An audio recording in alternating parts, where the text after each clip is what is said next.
తెలంగాణలో అసెంబ్లీ ఎన్నికల్లో బీఆర్ఎస్ పార్టీకి 37 పాయింట్ చేంజ్ ఓట్ బ్యాంక్ వచ్చింది. ఓట్లు వచ్చాయి. 37% పైగా ఓట్లు బీఆర్ఎస్ పార్టీ సాధించింది. అయితే ఆ తర్వాత 4-5 నెలల్లోనే జరిగిన పార్లమెంట్ ఎన్నికల్లో 15% తగ్గాయి. 15% మాత్రమే ఓట్లు వచ్చాయి బీఆర్ఎస్ పార్టీకి. సో ఆ 5 నెలల్లో 22% ఓటు బ్యాంకును బీఆర్ఎస్ పార్టీ కోల్పోయింది. ఆ 22% ఓట్లు ఎటు మాయమైనట్లు? ఆకాశానికి వెళ్ళాయా, లేకపోతే గాల్లో వెళ్ళాయా, లేకపోతే ఎక్కడికి వెళ్ళినట్టు అవి? వేరే గ్రహానికి ఏమైనా వెళ్ళాయా? తెలియదు. అండ్ ముషీరాబాద్, సికింద్రాబాద్, అంబర్పేట్, ఖైరతాబాద్, జూబ్లీహిల్స్, నాంపల్లి, అంటే ఈ హైదరాబాద్ సంబంధించి మాట్లాడాల్సి వస్తే ఈ కాన్స్టిట్యున్సీస్లలో బీఆర్ఎస్ పార్టీకి భారీగా ఓట్లు పోలయ్యాయి. ఓకే, కానీ లోక్సభ ఎన్నికలకు వచ్చే వరకు ఓట్ల శాతం గణనీయంగా తగ్గిపోయింది. భారీగా పతనమైంది. ఏది? ఓటు బ్యాంక్ ఏది? బీఆర్ఎస్ పార్టీది.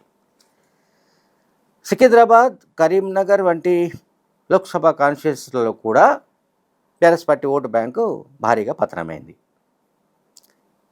ఈ విషయాలు ఒకటి నేను చెప్పకపోయినా మజ్లిస్ పార్టీ అధ్యక్షుడు అసదుద్దీన్ ఓవైసీ ఈ ప్రశ్నలు లేవనెత్తాడు. ఏ ప్రశ్నలు? కేవలం 5 నెలల వ్యవధిలో బీఆర్ఎస్ పార్టీ 15% ఎట్లా తగ్గింది? 30 నుంచి 15 కంటే 22% ఓట్లు ఏమైపోయినట్లు? అంటే బీఆర్ఎస్ పార్టీ లోక్సభ పార్లమెంట్ ఎన్నికల్లో బీజేపీకి లొంగిపోయింది. బీజేపీకి సరెండర్ అయిన కారణంగానే ఆ ఓట్లన్నీ గంపగుత్తగా బీజేపీకి పడ్డాయి. అందుకే బీజేపీ ఆ స్థాయిలో ఎంపీ సీట్లను గెలవగలిగింది అని ఆయన విశ్లేషించాడు. ఎవరు? ఎంపీ అసదుద్దీన్ ఓవైసీ. అట్లాగే మెట్రో విస్తరణకు సంబంధించి, అంటే హైదరాబాద్ సిటీలో మెట్రో రైలు వ్యవస్థ విస్తరణను బీఆర్ఎస్ పార్టీ నిర్లక్ష్యం చేసిందని ఆయన ఆరోపించాడు. అదే సమయంలో ఈ మెట్రో విస్తరణకు సంబంధించి కానీ ఇతర అభివృద్ధి కార్యకలాపాల విషయంలో కానీ, అట్లాగే సిటీలో ఈ నగరంలో మౌలిక సదుపాయాలను మెరుగుపరిచే విషయంలో కానీ రేవంత్ రెడ్డి ప్రభుత్వం ప్రోయాక్టివ్గా పనిచేస్తుందని కూడా ఆయన అభినందించాడు, అని ప్రశంసించాడు. అట్లాగే 10 ఏళ్లలో, అంటే బీఆర్ఎస్ హయాంలో జూబ్లీహిల్స్ లాంటి నియోజకవర్గంలో అభివృద్ధి అనేది జరగలేదు. అండ్ అధికారంలో ఏ పార్టీ ఉంటే ఆ పార్టీకి మజ్లిస్ పార్టీ మద్దతు ఇస్తుంది అని కేటీఆర్ చేసిన వ్యాఖ్యల్ని ఆయన తీవ్రంగా ఖండించాడు అసదుద్దీన్ ఓవైసీ. అధికారంలో ఏ పార్టీ ఉంటే ఆ పార్టీకి మద్దతు ఇచ్చే పార్టీ మా పార్టీ కాదు.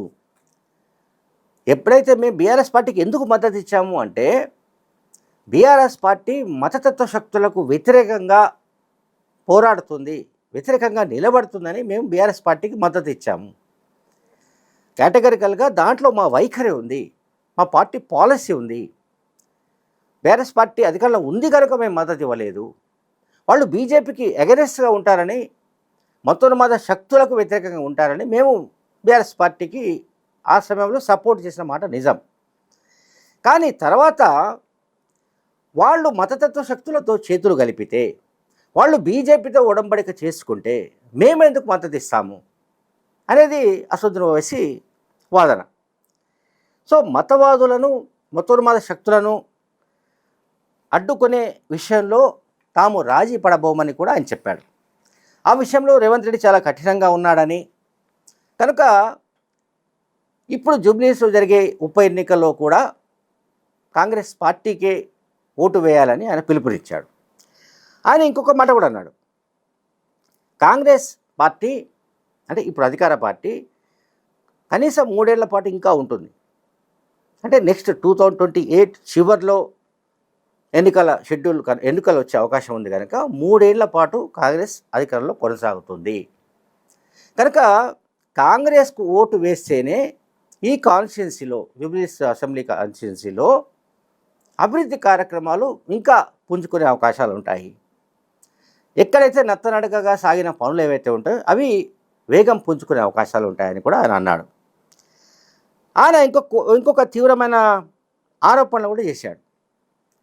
బీఆర్ఎస్ హయాంలో ఇదే జూబ్లీహిల్స్ కాన్స్టిట్యున్సీలో అది ఎర్రగడ్డ కావచ్చు, బోరబండ కావచ్చు, లేకుంటే మరికొన్ని ప్రాంతాల్లో అసాంఘిక శక్తులకు చట్ట వ్యతిరేక కార్యకలాపాలకు బీఆర్ఎస్ మద్దతునిచ్చిందని ఆయన ఆరోపించాడు.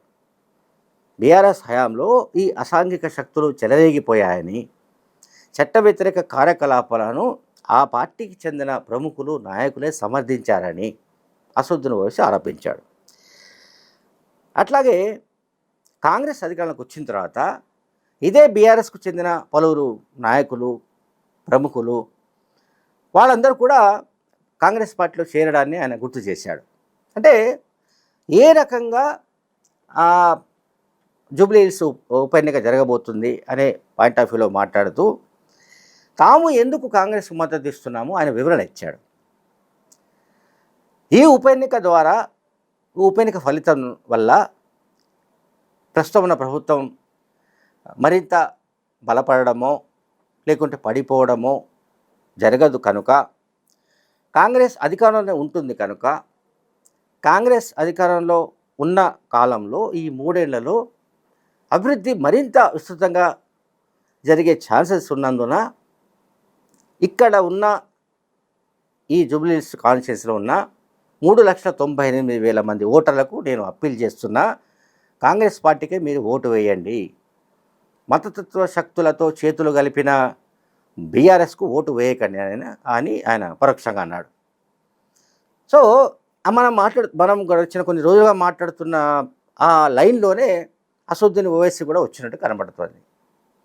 ఇది బీఆర్ఎస్, బీజేపీ ఈ 2 పార్టీల మధ్య ఉన్న సంబంధాలు, అనుబంధాలు, వాళ్ళ మధ్య ఉన్న స్నేహం, దీనికి సంబంధించి పార్లమెంటు ఎన్నికల ఓటు బ్యాంకు ఏదైతే డిక్రీజ్ అవుతూ వచ్చిందో దాన్ని అసదుద్దీన్ ఓవైసీ బయటపెట్టాడు. 37% అసెంబ్లీ ఎన్నికల్లో బీఆర్ఎస్కి వస్తే అది 15% ఎట్లా తగ్గిపోతుంది? సో ఆల్మోస్ట్ 22% తగ్గడం అంటే అది మామూలు విషయం కాదు. అన్లెస్ బీఆర్ఎస్ స్వయంగా పూనుకొని బీజేపీకి సహకరించిన కారణంగానే ఈ పరిణామం జరిగిందన్నది అసదుద్దీన్ ఓవైసీ విశ్లేషణ. సో ఇప్పుడు జూబ్లీహిల్స్ ఉప ఎన్నిక గురించి మనం మాట్లాడవలసి వస్తే అసదుద్దీన్ ఓవైసీ స్పష్టంగా ప్రకటించిన కారణంగా, స్పష్టంగా తెలియజేసిన కారణంగా, ఒకటి మజ్లిస్ పార్టీ మద్దతుగా నిలబడుతోంది. మజ్లిస్ పార్టీ కాంగ్రెస్ పార్టీకి మద్దతుగా ఉంది. కాంగ్రెస్ పార్టీకి స్వతహాగా అధికార పార్టీ కనుక దానికి ఉండే నెట్వర్క్ ఆ పార్టీకి ఉంది. ఆ పార్టీకి సంబంధించిన 3 మంత్రులు వివేక్ కానీ, అట్లాగే తుమ్మల నాగేశ్వరరావు అండ్ పొన్నం ప్రభాకర్ వీళ్ళు గట్టిగా పనిచేస్తున్నారు. పార్టీ నాయకులతో కోఆర్డినేట్ చేసుకుంటూ ఈ ప్రచార సరళి నడుస్తోంది. సో ఈ పరిణామాలన్నీ కూడా ఖచ్చితంగా కాంగ్రెస్కు ఎడిచి వచ్చే విధంగా ఉన్నట్టుగా కనిపిస్తోంది.